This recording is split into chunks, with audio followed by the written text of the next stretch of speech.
Oke. 30. Korosi yang paling lambat terjadi pada ini, yang ditutup, yang terbuka, NaCl, H2O. Yang mana, Ninda?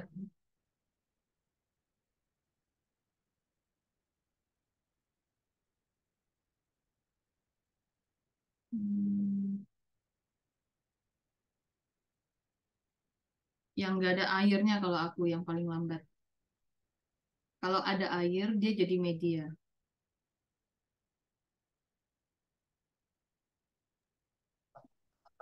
Itu ada kapas, Ah, ah. Nah, kapasnya nggak? kapasnya basah apa enggak?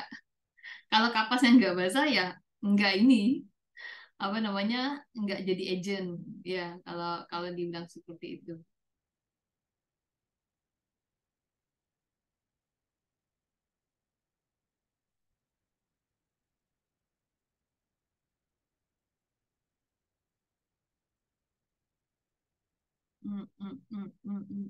Ada media air, garam. Ini yang nomor 3 nggak pakai apa-apa ya. Di atas kapas, di atas kapas. Nah ini gambarnya ini ya. Ini bisa banyak kemungkinan ya maksudnya. Kenapa? Ya kapasnya nggak ketahuan kok. Pakai apa dia? Ya. Jadi kalau dia ada konsep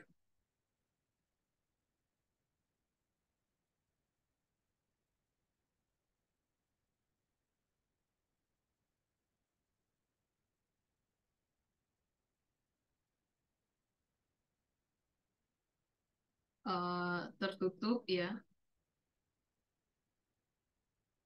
maka dia itu kan sangat kering ya. Berarti tertutup itu jadi kering dan ini jadinya lambat, lambat korosi. Terus tertutup, terus ada medianya ya, media dalam bentuk air atau kapas basah gitu ya. Itu dia menyebabkan mudah terkorosi ya, paling cepat ya jadinya. Jadi cepat sih. Terus ada lagi dia terbuka, terus kasih media ya, ini jadi lebih cepat korosi. Jadi ditutup lebih baik itu jadi lebih gampang. Nah, sekarang ya kalau melihat seperti ini ya, beranggapan saya kapasnya ada nggak ada ininya, itu akan menjadi sebuah faktor. Tapi kalau melihat seperti ini, lebih baik jawabannya ada di yang nomor 3. Dengan catatan kapasnya ngitungnya kering ya, Nda. Kering apa basah kan tetap aja jadi media di situ. Nah, tapi posisi yang diinginkan adalah tertutup. Ya, tertutup nih. Jadi aku milihnya yang nomor 3. Lebih kecenderungan di sana. Kalau pakai kapas, kapasnya ini nggak bilang basah apa kering ya, satu. Dan kapasnya jadi media juga posisinya di sana.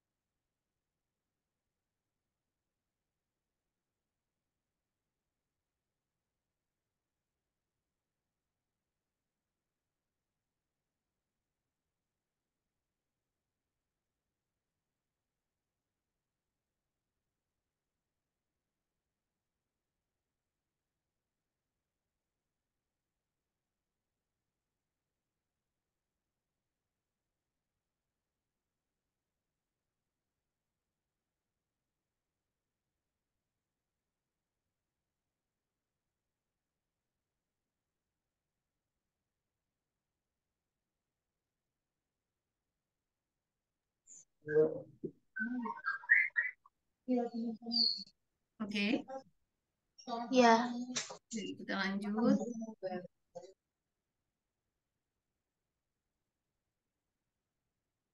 Proses pembuatan ini, apa ini?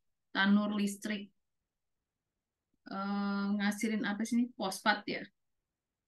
Unsur pembuatan ini kan produknya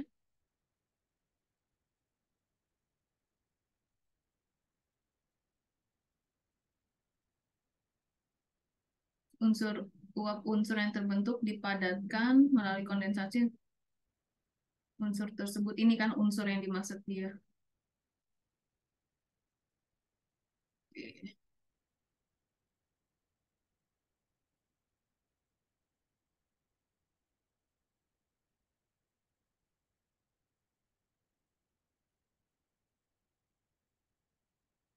Fosforus ya, betul ya, fosfat ya. Reaksi.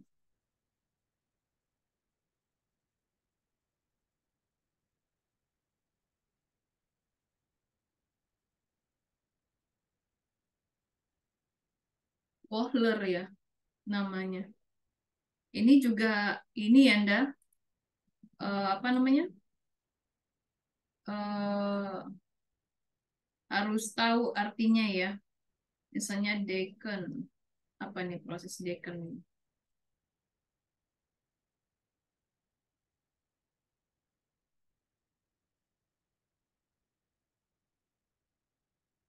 Itu ngebuat produksi apa gitu ya. Ini dia proses eh, mengoksidasi asam klorida ya, HCl ya pada pengolahan logam.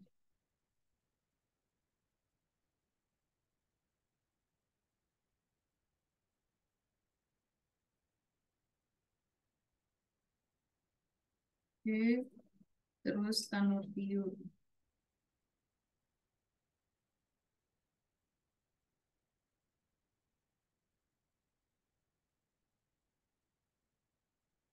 Ini buat pengolahan besi ya, peleburan ya, peleburan besi. Terus ada proses down, ini kalau nggak salah natrium ya,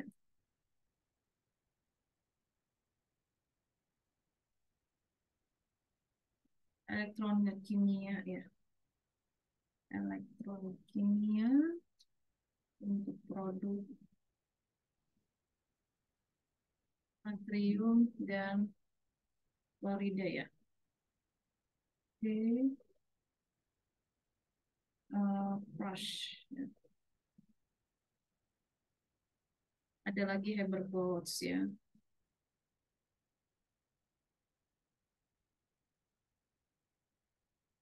Brush itu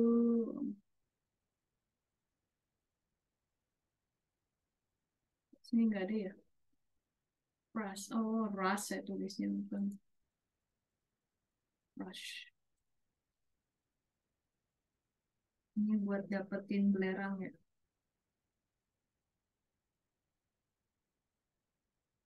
Belerang atau sulfur. Ya, ini prosesnya. Lagi Haber-Bosch. Ini tentang H2SO4. Ya, ini teori ya, enggak? Ada di bukumu ini. Jadi dibuat lagi resumenya ini. Oke, dan tanyakan.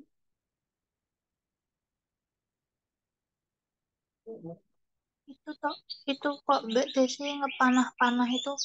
Oh, maksudnya unsur.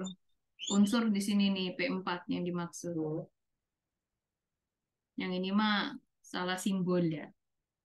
Harusnya simbolnya yang ini. P4 itu masuknya unsur jadinya. Senyawa unsur dikatakan.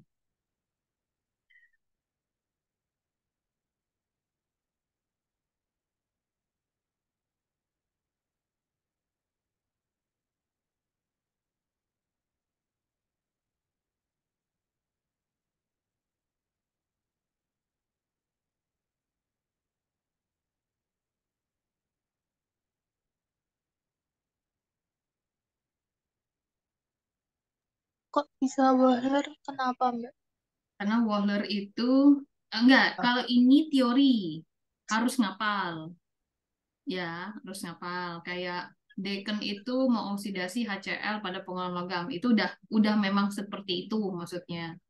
Terus proses yang dikatakan dengan reaksi yang ini untuk menghasilkan fosforus, ini fosforus ya, yang P4 ini ya, fosforus, itu dikatakan proses Wohler. Ini senyawa fosforus. Nah, untuk menghasilkan senyawa fosforus, nama reaksinya namanya proses Wohler.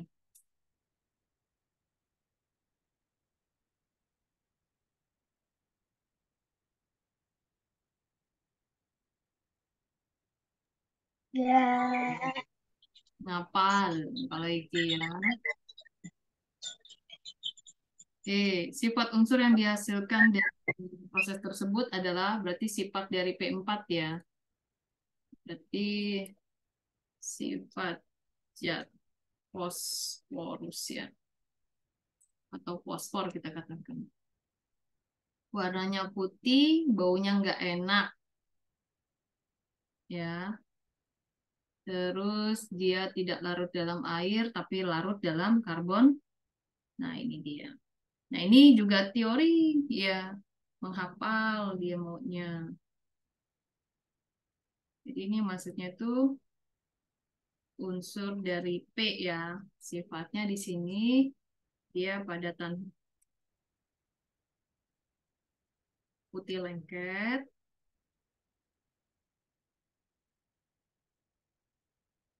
dengan bau tidak enak. Terus dia tidak berwarna atau dikatakan transparan. Terus dia merupakan non-logam yang tidak larut dalam air, tapi larut dalam karbon disulfida. Disulfida, ya. Nah, terus fosforus murni itu terbakar secara spontan, membentuk P, PO5, fosforus pentoksida. Fosforus pentoksida atau PO5. Ya, kita lihat di sini ya. Bersinar dalam gelap, nggak ada, kurang reaktif, ada ya di sini ya, tidak larut ya, dia bilang. Tidak larut dalam CS2, justru malah larut. Menyublim pada suhu ini, ya ampun sampai segininya nih soal ya. Eh, ini fosforus ini tuh yang flashlight gitu ya. Ini dia bisa menyala dalam gelap ya. Makanya sering ada gelang-gelang yang buat lari malam itu glow in the dark. Ya, itu dia pakai ini fosforus. Ya, jadi nyala dalam gelap. Ada yang dikatakan bisa. Ya, atau dia mempunyai fluoresen. Nyala dalam gelap ini kayak fluoresen ya. Nah, jadi jawabannya yang B. Jadi kalau pernah ikut lari malam, dah dipakein gelang atau apa, yang kayak bapak-bapak pakai jas apa yang mengkilat gitu kalau malam, dia bersinar itu dia punya bahan fosforus di jaketnya. Biasanya itu biar kelihatan maksudnya ya karena mantul nanti dianya.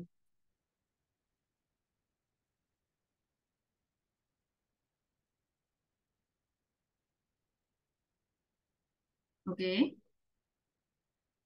Oke. Oke, kita lanjut satu lagi ya. Di sini Ya. ada mana Excelnya. Nah, ini gampang dah kalau udah ada angka ini dah. Yang tadi aku naikin lagi sini ya.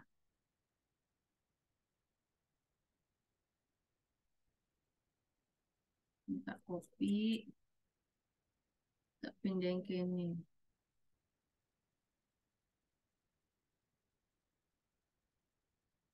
Gitu, yang tadi ditulis. Nah, ini kan sudah ada nih. Nah, ini kebetulan kan pakai angka yang nilai besar, malah nilai lebih kecil. Udah jelas nih ya. Nah, sekarang Indah lihat nih, 0,25, sorry, min 0,25, itu mana yang lebih besar, mana yang lebih kecil, Indah? Tak tanyain dulu ya, min 0,25 itu lebih besar atau lebih kecil dari minus 0,71, Indah? Lebih besar. 0,25 itu lebih besar, oke. Jadi dapat nih ya, minus 0,25 itu lebih besar dari minus 0,7. Berarti secara nggak langsung, ini adalah reduksi, ini lebih besar kan dari oksidasi ya.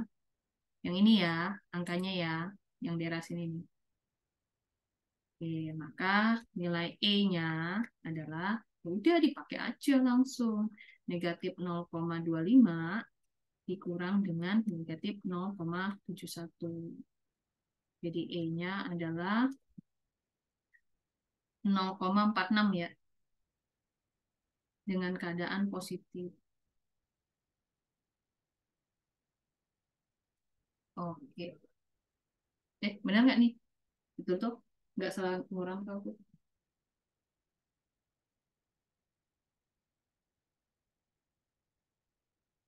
0,71.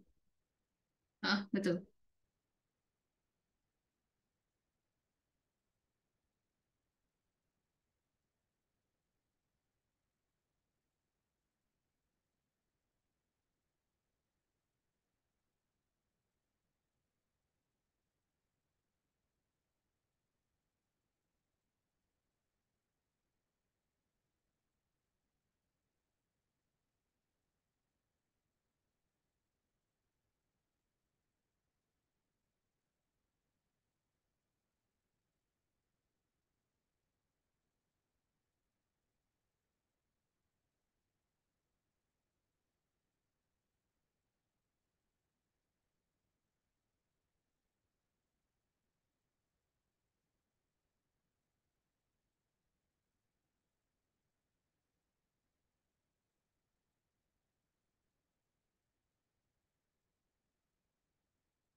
Dah.